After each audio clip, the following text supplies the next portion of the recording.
5월에 저희가 이제 이 주역 공부를 월요일 날 밤에 이제 하게 돼요. 그래서 그 라방을 매주 월요일 날 하는 거가 지속하는 거가 좀 이제 어려운 상황이 됐어요.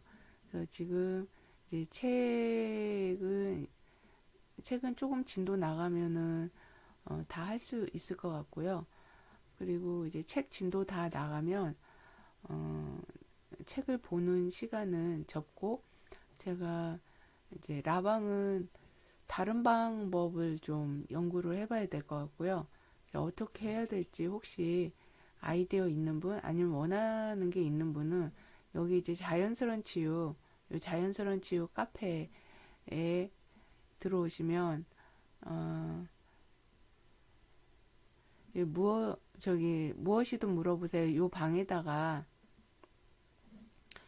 무엇이든 물어보세요. 요 방에다가 뭐 아이디어나 어, 원하는 것이 있으면 좀 올려주세요. 그러면은 그런 부분들을 좀 감안해서 다음 시즌 준비를 하겠습니다. 책은 이제 곧 마무리가 될 것 같고요. 그리고 어, 제가 이제 시간 나는 대로 이제 작업을 해서 좀 올릴 것들은 좀 올려드릴게요. 그동안 거의 이제 제가 자료는 많이 만들어 놨는데 올리지를 못하고 있어요. 좀 가능하면 이제 라방은 접고 어, 가족 세우기 그 사례 중심으로 영상을 만들어서 올리도록 하겠습니다. 4월 4월 중에 아마 이제 월요 라방은 마무리가 될 것 같습니다. 그럼 책 같이 보겠습니다. 지금 박연아 선생님하고 신정 선생님 들어오셨네요. 예, 어서 오세요, 선생님들. 지금 이제 책에 형제 관계와 관련된 내용을 좀 보려고 하는데요. 이제 이 사례에서는 어, 이 사례의 주인공인 이제 경혜 씨는 여기에서 나오는 이름들은 다 가명입니다. 이분들의 실제 이름은 아니고요. 제가 그냥 이름을 다 지었습니다. 이 경혜 씨는 오랫동안 이제 가족 세우기뿐만 아니라 이제 여러 가지 어, 뭐 내적 성장을 위한 그런 이제 치료 프로그램을 열심히 하시는 중에 이제 가족 세우기에 오셨던 분이에요. 이분은 이제 애들 때문에 힘들다 이래가지고 오셔요. 그래서 여러분들 이제 애 때문에 힘든 분들 많으시죠. 근데 대체로 이제 애 때문에 힘들다 이렇게 해서 오셔서 이제 작업을 하시면 그게 이제 애들 문제가 아니라 내 문제구나라는 것을 대부분 이제 발견을 하는데요. 이제 이 경혜 씨 같은 경우는 늘 애들 때문에 힘들대요. 그래서 뭐 애들이 어때서 힘들고 그 이슈가 늘 이제 아이 이야기로 시작을 합니다. 근데 언제나 자기 문제죠. 예. 그래서 아이한테 이렇게 투사가 많은 엄마들이 있어요. 아이한테 투사가 많으면 이제 이 책에 보면 2008년도에 헬링거 선생님이 한국에서 가족 세우기 할 때 하셨던 말씀들이 있거든요. 자녀 문제와 관련해서 그 내용이 이 책에 나와 있어요. 그 내용을 보시기 바랍니다. 그, 이제 그때 헬링거 선생님이 애 문제로 힘든 사람들, 그러니까 아이를 걱정하는 사람 부모는 나 대신 죽어라 라는 말과 동일하다는 그런 말씀을 하셨어요. 그래가지고 거기다 이제 자식을 둔 부모들이 워크샵 하러 온 거잖아요. 그래갖고 너무 깜짝 놀랐어요. 이제 그 깜짝 놀란 사람 중에 하나가 이제 전데, 저도 이제 애들한테 투사가 많았었죠. 예, 투사가 많았고, 뭐, 아이가 굉장히 뭘 잘못하는 것 같은, 그래서, 아이 때문에 힘들다. 이런 말들을 많이 했던 사람 중에 저도 한 사람인데, 이 작업을 하면 할수록, 어, 이제 내가 이제 직면하기가 어려우니까, 어, 취약한, 아이들이 취약하잖아요. 그러니까 우리들한테. 그러니까 아이들이 우리의 부모보다, 이제 배우자보다는 아이가 취약하니까 취약한 대상한테 이제 투사를 하는 거예요. 그게 좀 더 나한테 안전하니까. 뭔가 권력이 크고 힘이 세고 이런 사람한테는 그런 폭력적인 투사를 어, 대놓고 하진 않죠. 뭐, 그리고 뭐 어떤 권력이 있고 힘이 있고 이런 사람한테 너는 말이야 뭐 이러면서 투사하진 않잖아요. 근데 애들한테는 너는 말이야 이러면서 투사하잖아요. 그 그래서 이제 어, 이 경혜 씨를 통해서 부모가 자녀한테 어떻게 투사를 하는지를 참 우리 모두 같이 이제 공부를 하는 그런 계기가 됐던 분이에요. 그래서 이분이 봉사를 참 많이 했습니다.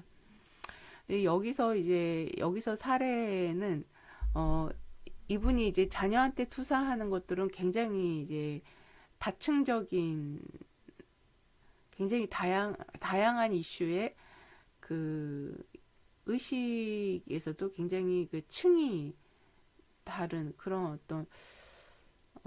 어떤 집단 의식뿐만 아니라 이제 개인의 문제도 이제 다 자녀한테 투사하는 그래서 여기에서 그 사례를 몇 가지를 뒤에 제가 좀 얘기를 넣긴 했는데 여기서는 이제 이분은 이제 남매가 있었어요. 아들 하나 딸 하나 이렇게 있었는데 이제 그 누나가 이제 나이가 훨씬 많았거든요.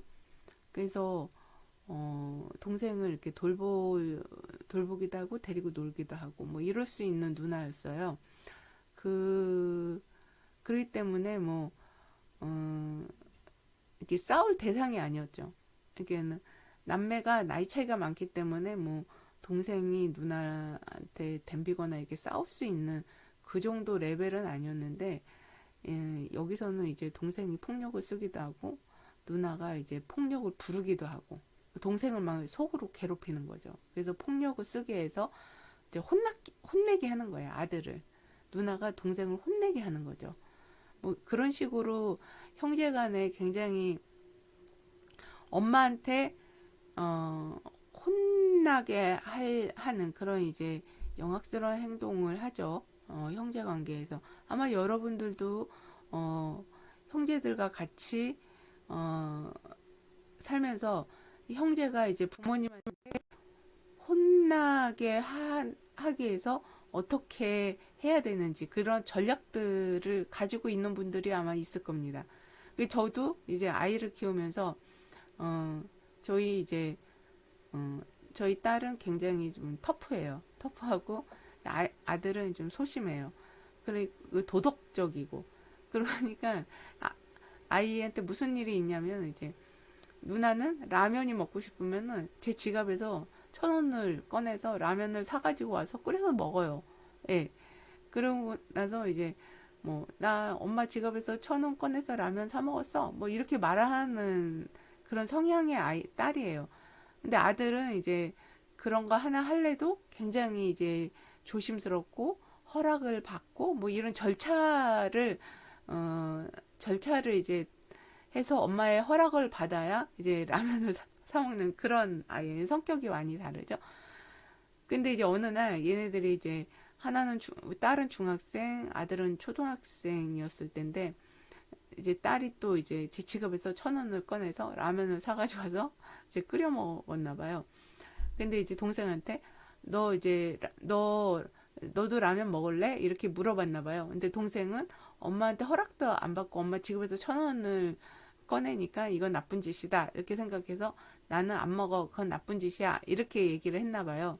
누나는 이제 거의 라면을 이제 끓여 먹은 거죠. 근데 제가 이제 나갔다 들어왔어요. 그러니까는 동생 이제 아들이 엄마 지갑에 1,000원이 없어졌을까요? 있을까요? 뭐 이러면서 뭐라고 횡설수설해요. 근데 이제 딱 눈치를 챘죠. 왜냐면 얘네들의 어떤 형제관계의 심리적인 어떤 패턴을 제가 이제 알잖아요.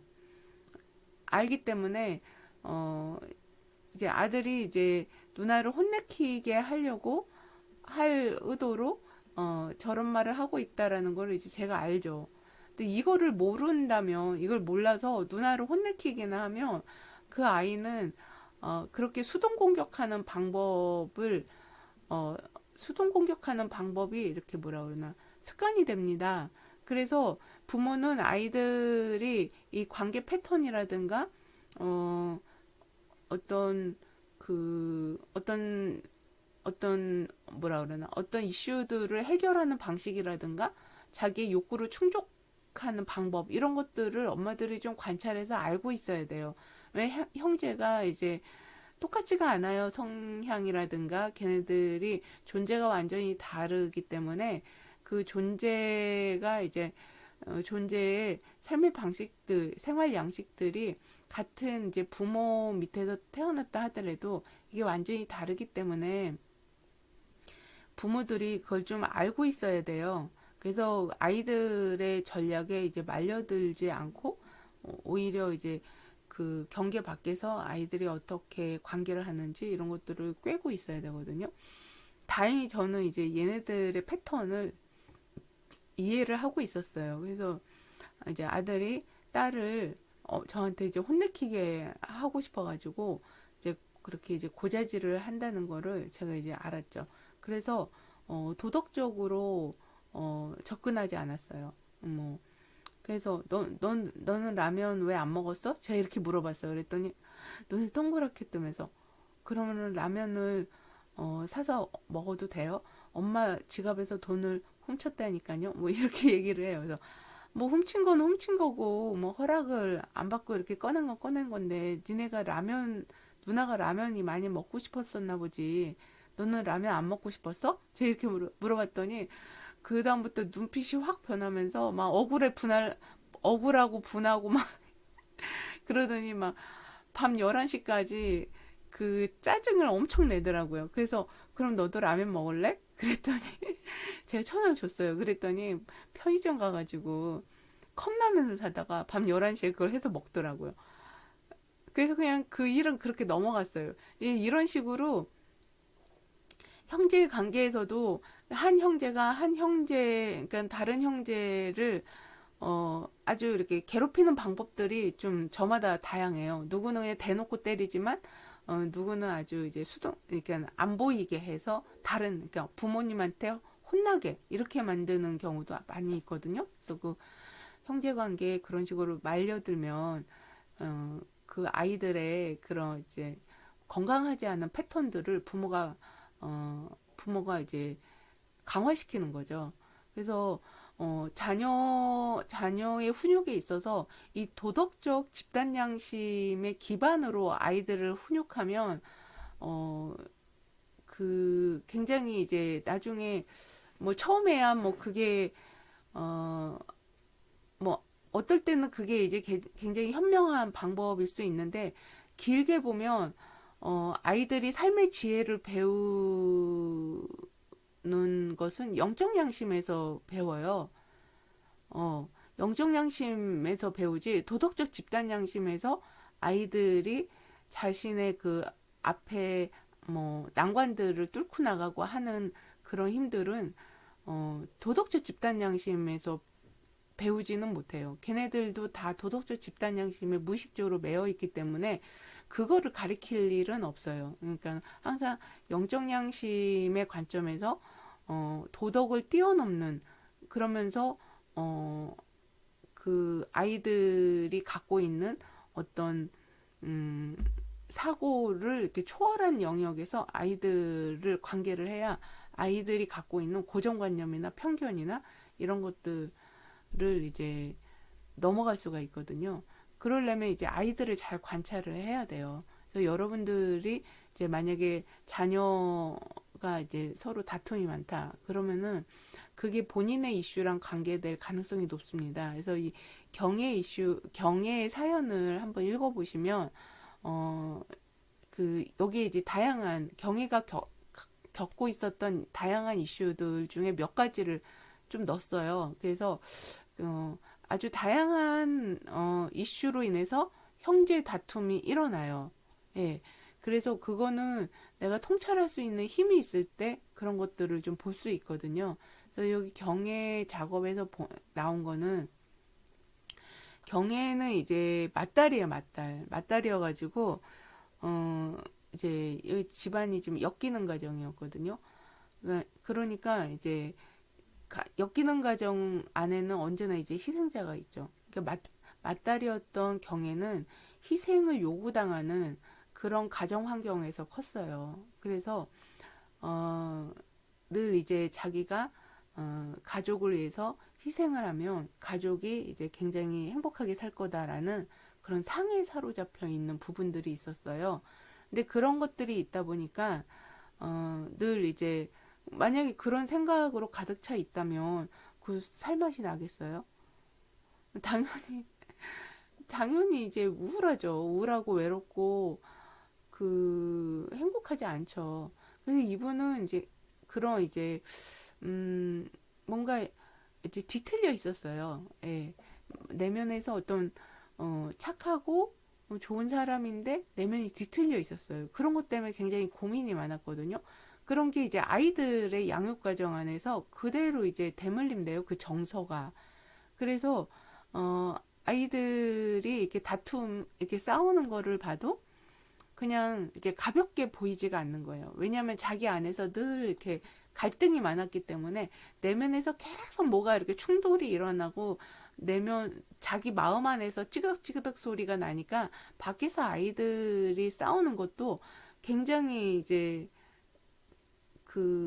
자기 내면의 갈등을 투사하기 때문에 굉장히 이제 스트레스로 작용을 해요. 그러면서 음, 그 여기서는 이제 어떻게 나왔냐면 이제 애들이 이제 애들이 음, 애들이 싸우면 어떻게 될 것 같냐고 이렇게 제가 물어봤더니 누군가 죽을 것 같다는 거예요.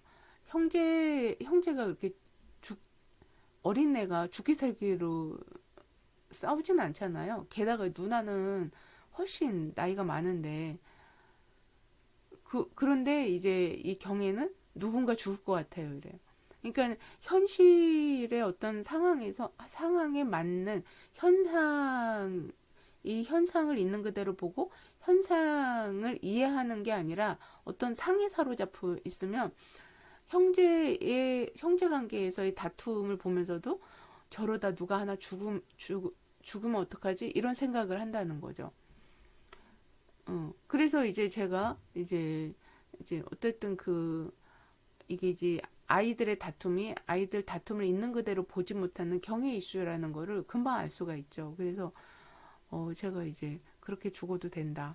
이제 이런 세우기 언어를 해봤어요. 그랬더니 이 경희 씨가 이제 고개를 끄덕이면서 자기가 희생이 돼서 다른 사람이 행복하면 자기는 희생이 돼도 된다. 뭐 이렇게 얘기를 하는 거죠.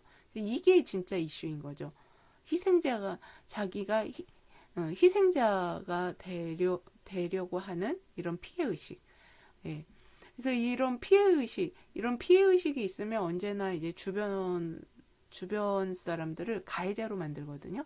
그러니까 피해 의식에 사로잡혀 있는 사람들은 주변 사람을 가해자로 만듭니다. 그래서 이제 가해자하고 피해자를 같이 세운 거예요. 그래서 대역을 세웠어요. 그랬더니 이제 아들 대역 쓴 사람이 가해자 옆으로 가는 거죠. 그러니까 이제 그다음부터 내면에 이제 공포가 올라와서 아들이 저 가해자처럼 나쁜 사람이 될까봐 굉장히 이제 걱정하는 이제 그런 얘기를 좀 합니다. 근데 세션은 이제 이렇게 해서 마무리하는데 중요한 건 뭐냐면 이 경혜 씨는 부부 싸움을 못 해요. 이제 그리고 이 부부 싸움 이제 부부가 살면서 싸울 수도 있고 뭐 같이 뭐 하여튼 뭐 늘 행복하거나 뭐 늘 죽이 맞는 건 아니잖아요. 의견이 늘 투합이 돼서 으쌰으쌰 하는 건 아니잖아요. 남녀가 만나서 하는데. 그, 뭐, 다툴 일이 있으면 다퉈야죠. 그리고 뭐, 의견이 이제 서로 맞지 않으면 그 논쟁을 할 수도 있는 거죠. 만약에 그, 이런 갈등이나 싸움이 제대로 안 된다. 그러면 그건 부부 문제예요. 예. 근데 이제 경혜 씨 같은 경우에는 이제 부부 관계에서 갈등을 제대로 못하는, 제대로 싸우지 못하는 그런 부부였는데, 이렇게 부부가 갈등을 회피하고 속으로 이제 남편을 미워하고 그럴 경우에는 남매가 대신 싸워요. 예, 부부 대신 애들이 싸워요. 이제 이런 세션도 저 많이 했어요. 예. 그래서 부부 문제가 있다. 그럼 부부 문제를 잘 푸는 게 아이들이 행복하게 사는 지름길입니다. 그래서 만약에 부부 문제를 내가 제대로 잘 못 푼다. 그러면 이런 것들은 좀 도움을 받으시기 바랍니다. 우리가 뭐 천년만년 사는 것도 아니고 뭐 오래 살아봤자 100년인데 100년 사는 동안 행복하게 살아야죠. 예, 행복하게 사는 방법을 익히면 행복하게 살 수 있습니다. 이렇게 해서 경혜 씨 같은 경우는 어떤 이제 피해의식이라든가 이제 남편하고의 관계의 어려움 이런 것들이 전부 애들한테 투사가 돼가지고요. 이제 애들 뭐 하여튼 매 세션 올 때마다 애들 때문에 못 살겠어요. 이러고서 와요. 그렇게 해서 작업하시면 또 직면하시고 또 알아차림하시고 깨닫고 그런 식으로 이제 계속 내면의 힘이 길러질 때까지는 이제 애들한테 투사를 하더라고요. 그러고 나서 나중에는 이제 자기 이슈를 정확하게 알아차리고 해결하는 이제 그렇게 성장하는 거거든요. 이제 그렇게 이제 성장하셨습니다. 다음 사례 볼게요. 다음 사례는 언니를 무시하는 이제 사례인데요. 이제 여기는 이제 둘째가 와서 이제 작업을 한 거예요. 근데 이 여기는 이제 이제 종갓집인데 딸만 많아요. 딸만 많고 아들이 없어요. 그래서, 그런데다가 이제 첫째가 이제 할머니 댁에서, 살다가, 음, 그 학교 들어가면서 학교 입학할 때 이제 언니가 온 거예요. 그러니까 어릴 때에는 이제 언니가 없었던 거죠. 뭐 가끔 할머니 댁에 가면 만났지만, 그러니까는 둘째 딸인데 두 언니가 없었던 거예요. 그 늘 이제 동생들하고만 지내고 자기가 첫째인 것 같은 그런 감각으로 살았던 거죠. 그래서 학교 들어가면서 언니가 왔어요. 언니가 왔는데 갑자기 이제 언니가 생긴 거죠. 근데 갑자기 언니가 생기고 서열에서 이제 언니가 위죠. 근데 이제 자기가 늘 첫째라고 생각하고 서열 자기가 제일 위라고 생각했는데 갑자기 학교 가게 되면서 언니가 오면서 자기가 서열이 낮아진 거예요. 그래서 그런 거에 대해서 어 어쨌든 이제 기본적으로 언니를 무시했죠. 예, 언니를 무시하고 언니가 없는 것처럼 투명 인간 취급을 했어요. 그리고 이 둘째 딸이 되게 유능한 딸이었어요. 유능해서 이제 뭐 하여튼 잘 나가는 그런 이제 어릴 때부터 공부 잘하고 뭐 이렇게 해서 잘 나가는 그런 딸이었어요. 엄친 딸이었죠. 엄친 딸. 그러다 보니까 이제 부모님들도 이제 뭐 둘째 딸한테 뭐 상의하고 뭐 했던 그런 가정 환경에서 컸어요. 컸는데 이제 그러다 보니까 나중에 무슨 이제 집안 대소사가 있으면 이 둘째 딸이 거의 다 하는 거예요. 그게 자기는 이제 딸들이 많은데 왜 나 혼자 이렇게 애를 쓰나 하는 생각을 나중에 하게 된 거죠. 그래서 손해보는 느낌? 그 뭐야 이게 나만 이용당하잖아 뭐 이런 생각들 그런 것 때문에 굉장히 좀 힘들었어요. 그래서 이제 작업을 했는데 작업을 하니까 뭐 당연히 이제 자기가 언니를 무시하는 걸로 나오죠. 그렇게 해서 이제 서열 작업을 했어요. 서열 작업하고 했는데 그 이제 이 친구 같은 경우는 이제 아들 노릇하려고 그 마음이 이제 가정 내에서 그런 형제 간의 서열도 엇박자가 나고, 그리고 이제 그런 이제 자기가 성공할 수 있었던 배경에는 음, 열아들 부럽지 않은 그런 이제 부모님을 기쁘게 하는 딸이 이제 되고자 하는 그런 열망 이런 것들로 이제 이분 아마 네, 이분이 외국에 주재원으로 나가가지고 아버지인가 뭐 부모님을 모시고 가가지고 아버지가 유학 갔던 아버지도 아버지 유학을 보낸 거예요. 그러니까 자기가 이제 미국인가 어제 했던 외국에 주재원으로 가면서 아버지가 이제 영어 교사인가 뭐 이래가지고 아버지를 모시고 간 거예요. 그래가지고 아버지가 미국에서 대학원을 나왔나? 뭐 하여튼 그래가지고 하여튼 그 아버지를 이제 아버지가 이제 딸만 종갓집 종손인데 이제 그 그러니까 종손이 아들이 없는 거예요. 그러니까 거기 이제 가면 이제 길을 못 피는 거죠. 일은 다 하시고 항상 뒷전에 이렇게 물러서고 그리고 이제 자기들 딸은 설 자리가 없잖아요. 가부장 사회에서 이제 시제 같은 거 지내러 가면 딸은 자리가 없거든요. 이제 그런 것들을 이 유리 유리는 이제 그런 것들을 좀 많이 겪었어요. 그래서 좀 집안에서 아버지 체면과 위신을 좀 이렇게 드높이게 해주고 싶은 그런 마음이 되게 많았고, 그리고 이제 집안에서 우리 집을 우습게 보지 않게 하기 위해서 굉장히 이제 그런 신경을 많이 썼던 분이에요. 그래서 어쨌든 이 아버지가 이제 유학까지 갔다 오고, 그래서 나중에 이제 한국에 와서 또 유리가 아버지 모시고 이제 시집 지내러 이제 왔는데, 그때 이제 조카들 그 유학 문제로 아버지한테 막 상담을 하고 그런 일들이 벌어지면서 갑자기 아버지가 또 이제 인기가 많아진 거죠. 그 이런 식으로 그러니까 그러니까는 진짜 이제 딸들 그러니까는 아들이 없는 집안에 그 아들을 대신하는 딸들이 있어요. 예. 그런 분들은 또 이제 어쨌든 그게 이 사람을 성공하게 하는 추동력이긴 했는데 내면에선 여러 가지 얽힘들이 있죠. 내가 나로 존재를 해야 되는데 내가 나로 온전히 존재하지 못하고 누구의 이제 욕구를 충족시켜주기 위한 어떤 그런 걸로 자기 인생을 보낸 거예요. 예, 그러면서 이제 언니하고도 힘들고 뭐 이랬던 분이거든요. 그래서 그런 것들 그래서 이제 작업을 하면서 그 가부장 사회에서 우리가 어떤 편견 속에 어떤 고정관념 속에 불행을 만드는 제조기 같아요. 가부장이 한편으로는 너무 거기에서 차별 문화 때문에 참 많은 사람들이 너무 이제 고통을 많이 받습니다.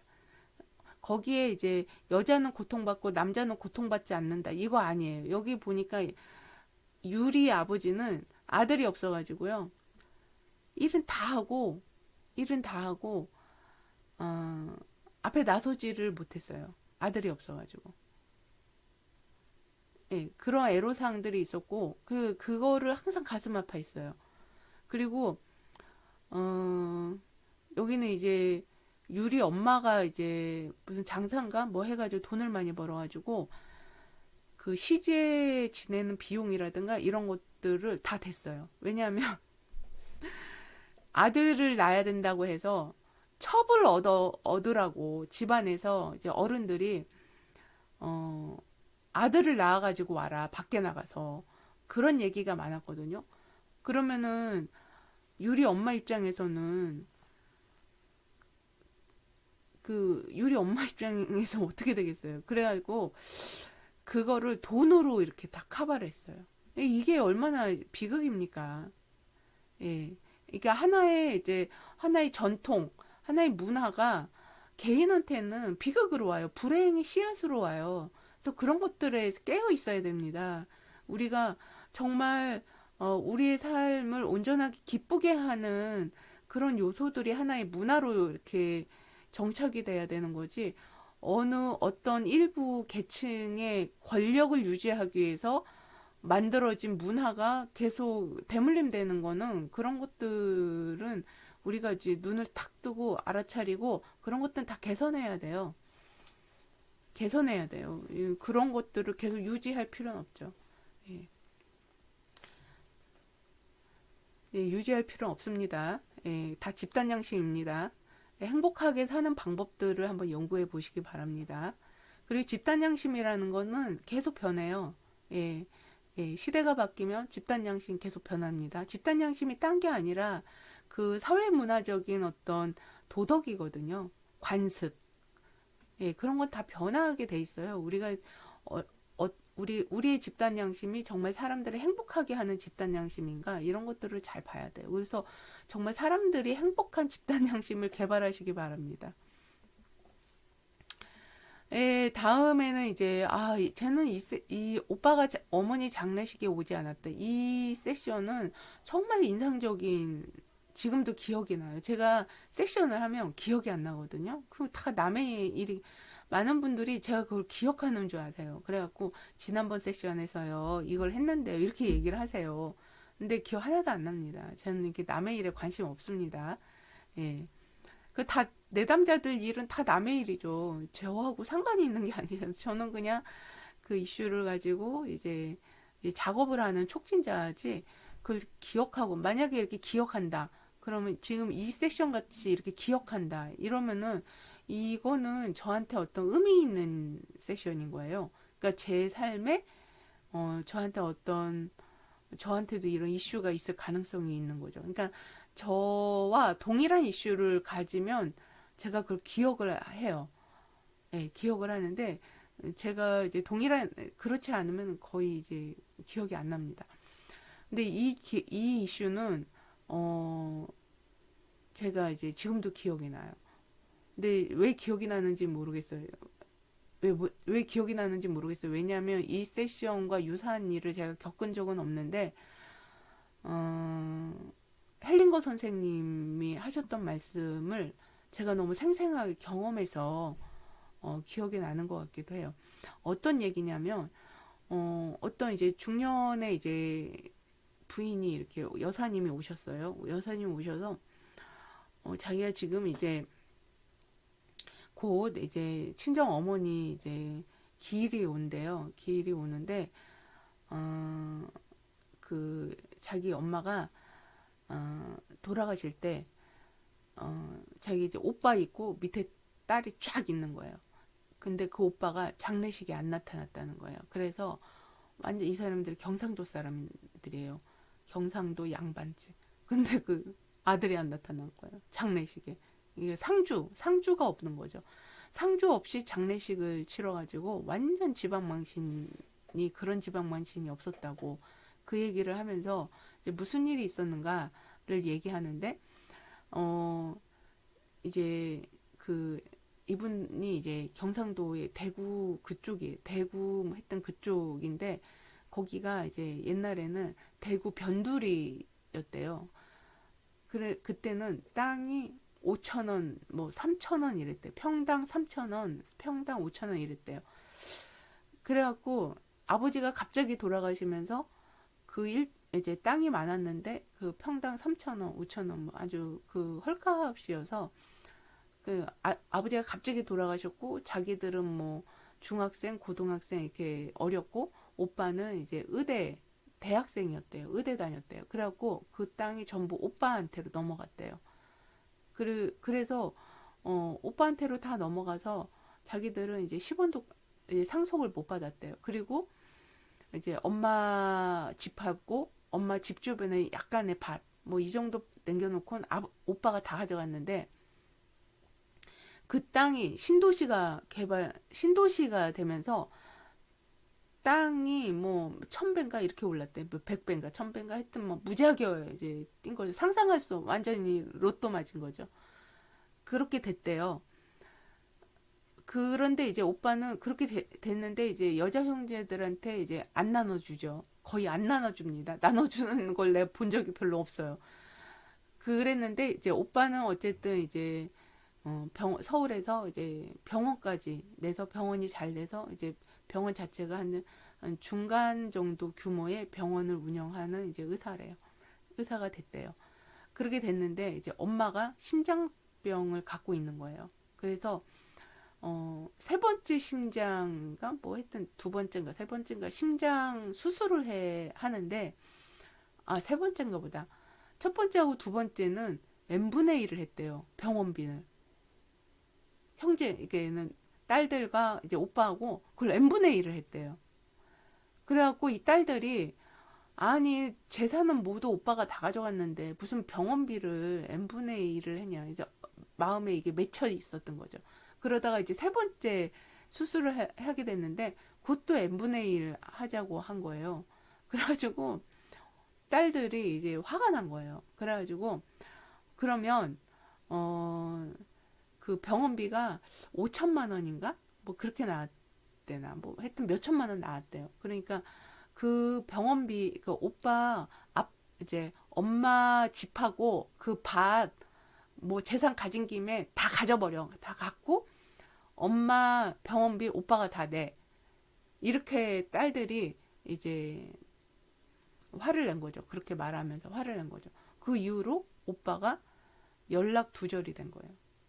그리고 그 사건으로 엄마가 스트레스를 받아가지고 돌아가셔 버린 거예요. 그래갖고 장례식에도 오빠가 안 나타난 거예요. 그래서 이제 하여튼 그래서 이제 집안망신을 당했대요. 그래서 작업을 이제 세우기를 했어요. 세우기를 했는데 그 이제 헬링거 선생님 뭐라고 하셨냐면 우리가 이제 상속을 받잖아요. 그러면은 이게 상속을 받으면 이제 이제 돈을 받잖아요. 뭐 1억 이렇게 받잖아요. 근데 이 돈에 그 돈만 받는 게 아니다. 이 돈을 벌기 위해서 흘렸던 피눈물 뭐 그런 그러니까 돈을 받을 때 그 부모와 선조의 피눈물도 같이 받는다. 이렇게 말씀하셨거든요. 근데 이제 이 오빠한테 그 엄마 땅하고 그 집 오빠 다 갖고 엄마 병원비 오빠가 내고 엄마 알아서 모셔. 이 말은 뭐냐면 엄마의 생명을 오빠가 책임져라. 이 말하고 똑같은 거예요, 사실은. 그리고 그렇게 재산을 몽땅 다 가져가잖아요. 그러면은 그 피눈물을 다 가져가는 거예요. 그리고 재산을 많이 받은 사람하고 재산을 조금 받은 사람하고 누가 운명이 가벼울까요? 원가족 관계에서 재산을 조금 받은 사람이 더 가벼워요. 더 얽힘이 이렇게 털고 탁 떨어져 나와요. 왜냐하면 가부장 사회에서 이 재산을 많이 받은 사람들이 그 돈과의 관계를 건강하게 맺지 못하면 이 돈으로 인해서 인생 망치는 일이 너무 많거든요. 전 그런 세션 많이 합니다. 예. 그 오히려 조금 받은 사람들이 그 가벼워요. 그 원가족의 그 얽히고 설킨 데에서 가벼워요. 예. 그런 것들을 가족세기 하면은 아주 그 적나라하게 나오거든요. 그래서 그걸 딱 보는 순간 딱 깨달아요. 그래서 그런 사람은 자기 운명을 살아요. 예, 원가족의 이슈에 막 얽혀 있지 않아요. 예. 그래서 자기 삶이 가볍습니다. 그 어쨌든 이제 여기에 이제 은미 씨는 이제 그거를 봤어요. 보고서는 오빠한테 너무 미안하다고 그러더라고요. 그래서 어쨌든 이제 깨달았어요. 이게 이제 그게 아니구나라는 걸 깨달았어요. 오빠 입장에서는 굉장히 힘들었겠구나. 그걸 봤어요. 예, 대역의 움직임에서.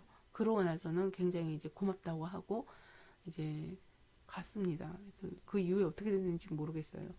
보통 이제 가족 세우기에 그 이후에 안 나타난다. 그럼 거의 잘 된 사람들은 안 나타나요. 근데 좀 더 내가 더 필요하고 공부를 좀 더 해야겠다. 그런 분들은 이제 공부를 하세요. 근데 이제 나는 이것만 해결되면 돼. 뭐 이런 분들은 그거 딱 해결되면 그다음 공부 안 하세요. 예. 그래서 그거는 이제 본인 선택인 거죠. 그렇게 해서 이제 이 어쨌든 그 형제 관계에서 상속 문제, 어, 상속이 개인의 운명 안에서 어떻게 작용하는지 그런 것들에 대한 내용이에요. 그래서 그런 골치 아픈 일이 있으시면 이 사례를 보시기 바랍니다. 자, 읽어볼까요? 상속받은 재산 앞에서 어떤 태도를 가져야 할까? 유산에는 부모의 피와 눈물 그리고 타인의 희생이 녹아 있다. 부모가 재산을 불리기에 누군가에게 상처와 아픔을 주었을 수도 있다. 그렇기 때문에 유산에는 부모와 수많은 사람의 상상할 수 없는 애환이 스며 있다. 예, 그 돈에 눈물이 있습니다. 눈물. 그래서 돈을 상속받은 돈을 정말 잘 사용하셔야 돼요. 잘 사용한다는 건 뭐냐면 그 돈이 생명에 기여하게 쓰여지면 돼요. 자, 다음 장은 이제 죽음, 질병, 무기력 뭐 이런 내용인데요. 이제 가족 세우기에서는 가족만 작업하는 건 아닙니다. 이제 우리 삶의 전반적인 이슈들을 다 다룹니다. 그 중에 이제 죽음이라든가 질병, 무기력 이런 것들은 되게 영적인 거와 관계가 있어요. 그래서 가족 세우기는 사실 이제 가벼운 어떤 작업들도 많이 하지만 어디 다른 데서는 좀 감당하기 어려운 묵직한 주제들도 많이 다룹니다. 이 케이스는 이제 이분은 사회복지사세요. 그래서 이제 복지기관에 근무하는데 휴직을 했다는 거예요. 결혼 안 했어요. 나이가 꽤 많았는데. 그래서 이분 이슈가 뭐였냐면, 그러니까 엄마가 이제 난치병에 걸렸다는 거예요.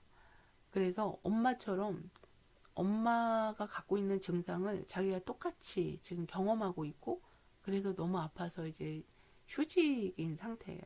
그래서 자기도 이제 엄마랑 똑같은 병에 걸렸나 검사를 해봤더니 병명이 없어요.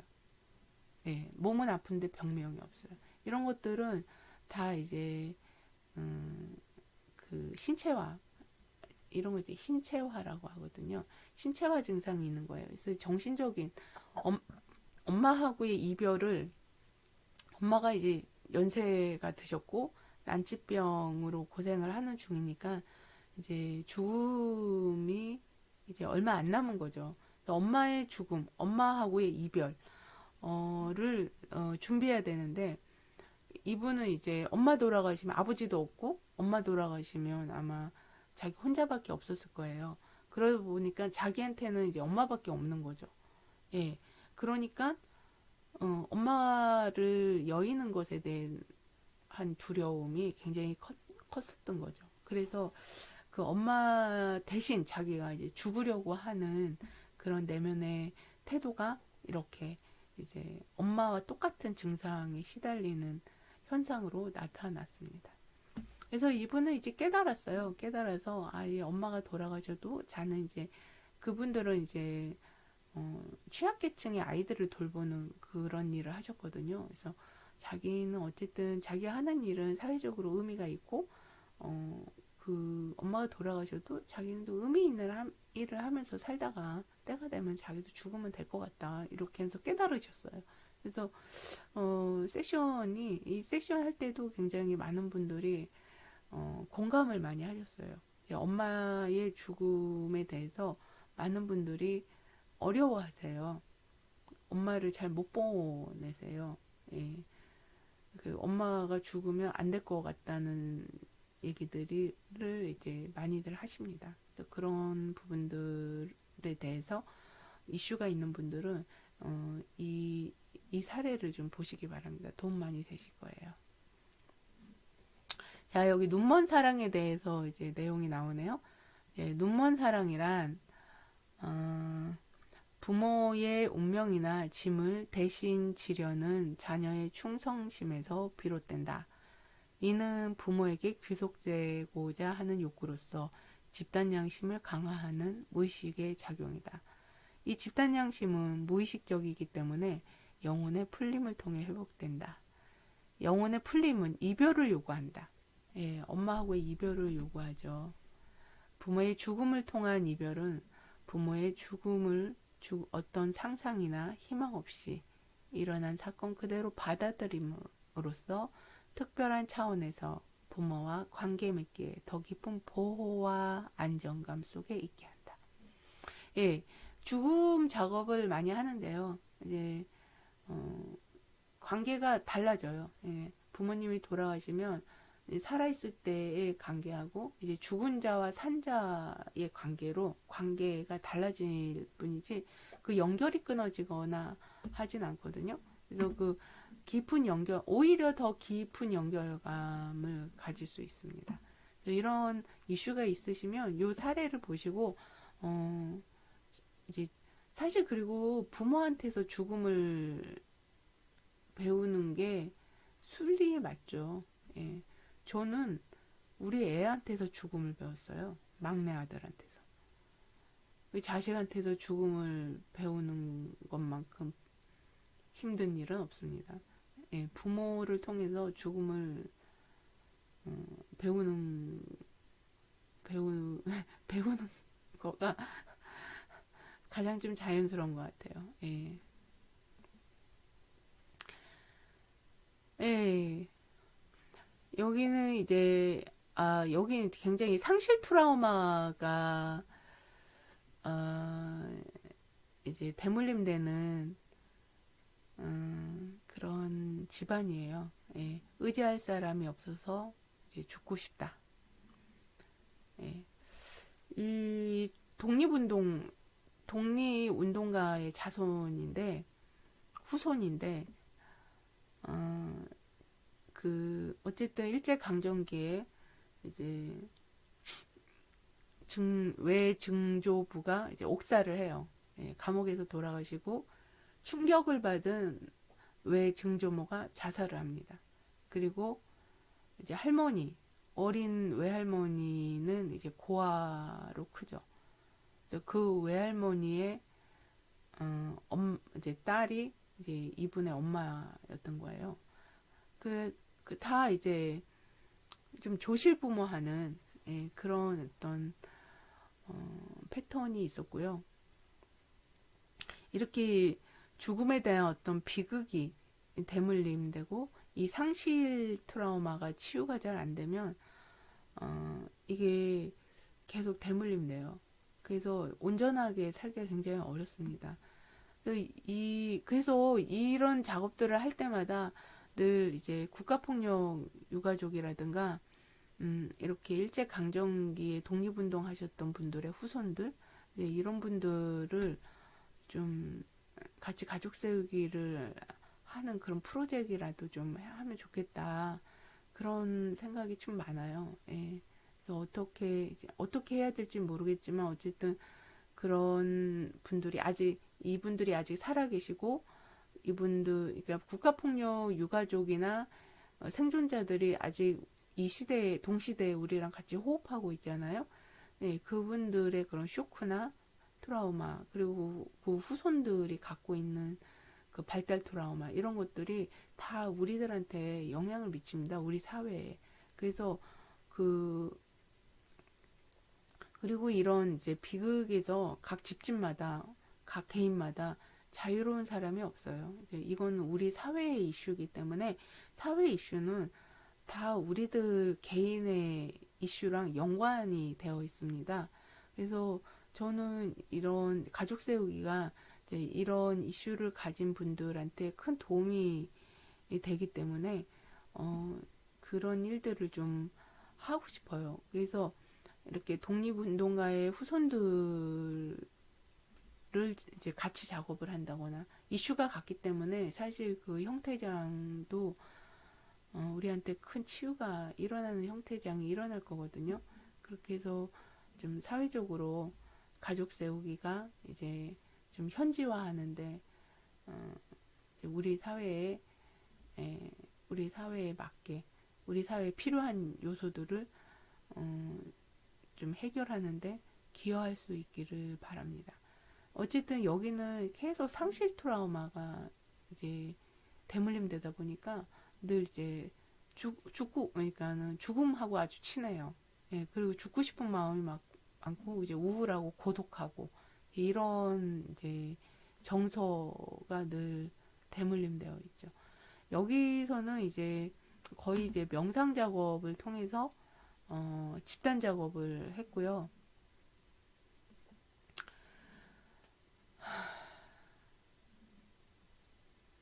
여기서 우리가 이제 좀 인식해야 될 부분들이 뭐냐면, 우리의 선조나 우리 부모님들은 이런 이제 비극의 시대에 사셨잖아요. 이 비극의 시대에 상상할 수 없는 그런 처참한 일들을 겪고 살아내셨고 이제 우리를 낳았고 우리도 이제 자녀를 낳았죠. 이 전체를 통해서 우리가 놓치지 말아야 될 부분이 뭐냐면 그 험한 세월을 살았음에도 그 우리 선조와 부모를 통해서 우리한테 도달한 이 생명은 한 점도 훼손되지 않았어요. 예, 한 점도 훼손되지 않았어요. 그걸 아셔야 돼요, 여러분. 우리의 생명, 우리의 본성, 우리의 영성 훼손될 수가 없어요. 훼손의 대상이 아니거든요. 모든 사람들은 그 고귀한 에너지를 가지고 있어요. 가지고 왔어요. 세상이 아무리 험해도 세상의 비극, 상상할 수 없는 어려움들이 아무리 그런 덮쳐도 사람들을 통해서 대대로 이렇게 우리들한테 넘겨져 온 그 생명은 한 점도 어떤 결함이 없어요. 그게 우리한테 있어요. 그걸 아셔야 돼요.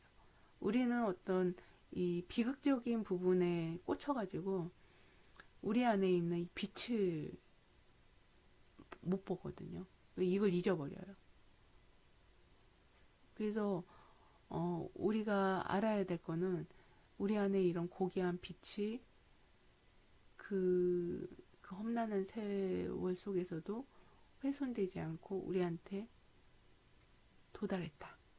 우린 그런 존재다. 우리 모두는 그런 존재인 거죠. 그래서 이 전체를 이끄는 힘을 봐야 돼요.